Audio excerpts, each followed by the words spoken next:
Hey guys, it's Paul from Ashen. It is new comic book day for the week of September 19th, and we're going to get started right now. This episode brought to you by Shirt. Buy shirts. Wear shirts. They're good shirts. No, kidding though. Half of all proceeds for the next week and a half, 2 weeks, will be sent to the Red Cross in Charlotte to kind of help with Hurricane Florence. Is it Florence? Yes. Hurricane Brady Bunch woman. So yeah, buy a shirt. Half of all proceeds will be going to the Red Cross. So yeah, shirts. They help too. Hey guys, Tim from the comic book store and Capes and Scowls. Thank you for listening to our audio podcast. It means the world to me. And I'm going to tell you about some trades that are out this week. There's a bunch of them, some of which might actually be good. We've got the Chom book. It's a book. We've got Skyward. I really enjoyed this book. We did a bunch of reviews of the first few issues. We've got Scooby Apocalypse, still going fairly strong. On Volume 4 there, we got Coda. I reviewed issue 1 of this. This was a lot of fun. We've got Gable. We've got Spider-Gwen, Volume 6. I've got Cyberforce, Volume 4, by Mark Silvestri. Really like him. Wanted has a new printing. Wanted's very good, by the way, if you like Millar. Venom. This is the Daniel Way collection. I like Daniel Way a lot. I didn't read the Venom. I read the Wolverine, though. Very good. And the Deadpool. Deadpool? Yeah, Deadpool. Yes, it was good. Here's some Fantastic Four book I've never read. We've got Thor, Volume 4. I guess this is the end of the female Thor. We've got Damage. The Hulk. We've got, and I saved this for last. Oh wait, no, these are Descender, still going. Descender. Venom, Volume 4. We've got Hal Jordan and the Green Lantern Corps, still going. This is the Zod stuff. I read an issue of that. Infinity Countdown Darkhawk. I read an issue of that as well. I read a lot of weird things. We've got Justice League, No Justice. I read an issue of that. Yep. We got Ninjak. This is the miniseries, the Valiant Universe. Bane Conquest. I read a little of this. I don't think on the podcast, but I liked it. If you're a fan of Nightfall and like that era of Bane, you'll like that. Speaking of Nightfall, Part 2 of the new re-release of it. I saved this for the end because it looks amazing, and it's only $20. It's a version of Beowulf from Image Comics. It is foreign, because I can't pronounce anyone's name, and it is beautiful.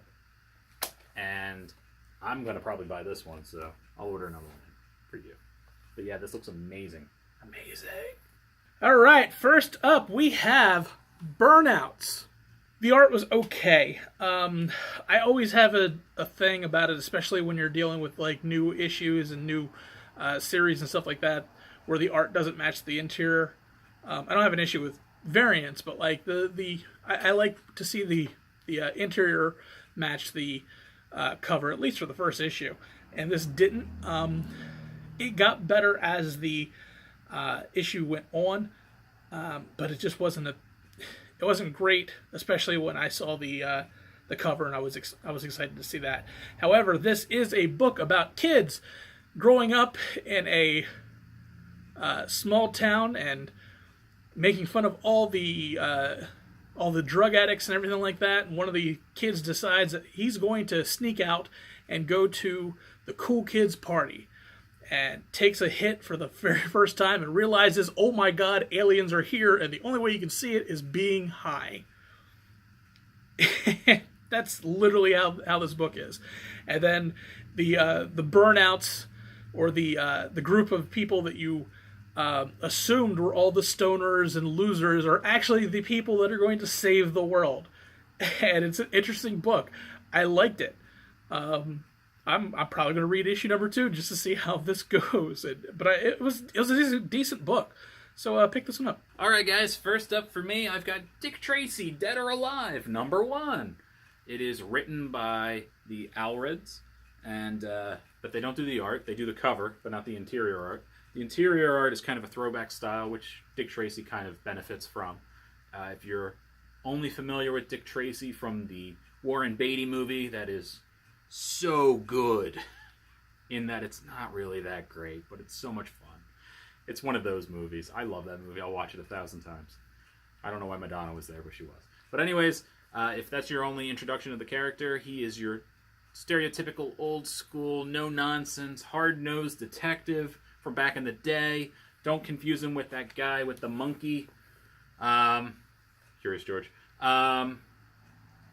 He's no nonsense. This book is basically, he is so no nonsense that he's actually pissing people off. Where he keeps getting fired because he's not corrupt enough, and the police commissioners of these different towns are like, come on, you can't arrest that guy. He's too high up. He golfs with the president.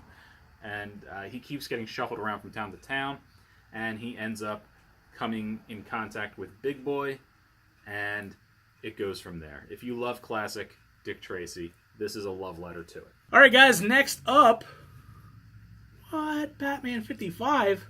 What? Tom King? What? Tony Daniels art, and it's not the top? I know. This is an amazing series. I love the banter between Batman and, well, Robin. Nightwing still trying to cheer up Batman. And they're just fighting along and fighting random mummies that are coming through. And there's an ominous character that you happen to see scattered through the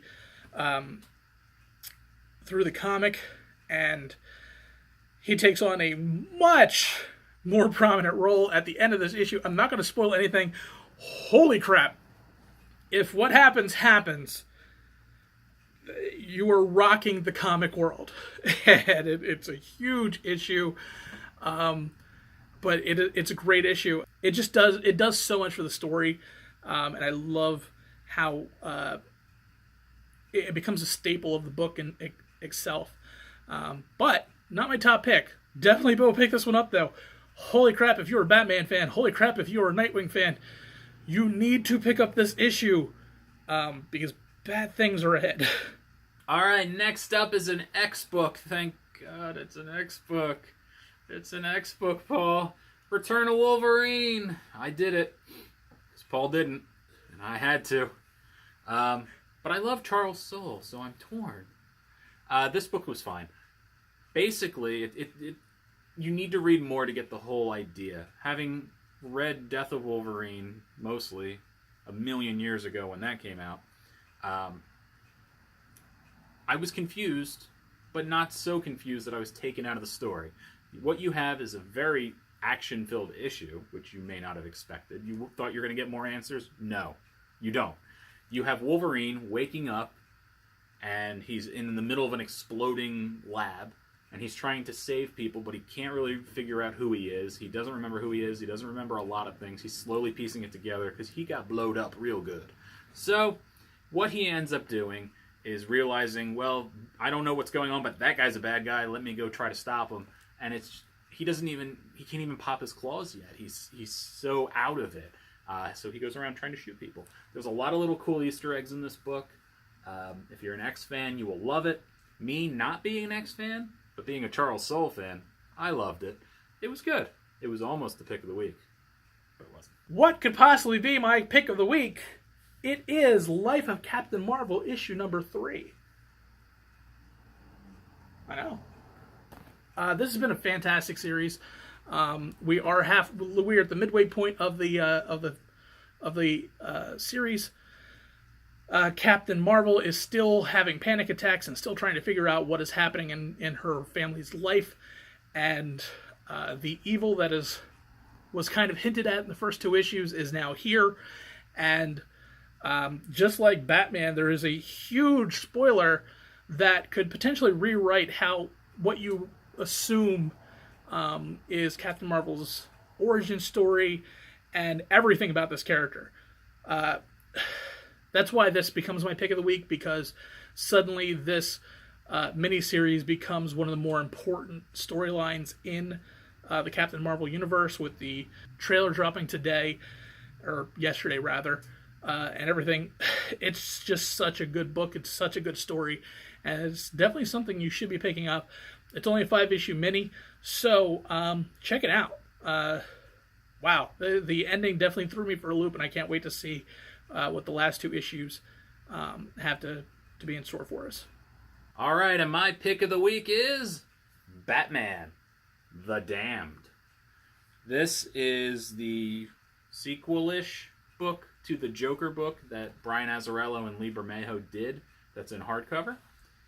This book is just so beautiful, and it sets the tone for the new Black Label stuff that DC's doing.